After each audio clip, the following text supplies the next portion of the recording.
जय जगन्नाथ सांग मैंने एबे 2-3 दिन है गोटे वीडियो भाइराल हो जोटा को गो मांस को लेकिन हो आमे समस्ते पुरी जाइए आपण मैंने भी जाइए समस्ते जाइए से बाटर गोटे होटेल पड़े जया होटेल बहुत लोग जानी सेठी भी से खाई स्पेशल मटन पाई से कड़े प्रसिद्ध बोले कहते मु तो खाइनी केवे से जदि मटन भाविकी लोक मैंने खाऊले गो मांस से भी तो हिंदू ना जया होटेल ता मालिक तो हिंदू ना से हिंदू है मटन सहित गो मांस लोक केमी दौला तार टिके धर्म को डर भी नहीं हिंदू है से केमती दौला जो मैंने भी खाई से विश्वास में खाई ना जे आम मटन खाऊँ बोली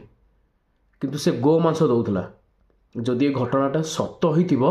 सांघातिक भाई मोर समस्त अनुरोध होटेल में कहीं खातु ना पूरी पाखापाखि जिते होटेल अच्छा कहीं खातु ना चिकेन खातु मटन खातु ना क्या विश्वास आज्ञा मटन भाविकी समस्ते गो मांस खाऊ थे तो से होटेल को सीज करा जाऊ ताकू अरेस्ट करा जाऊ कठोर कठोर दंड दि जाऊ आपण माने मत कौन कमेंट कहे जय जगन्नाथ।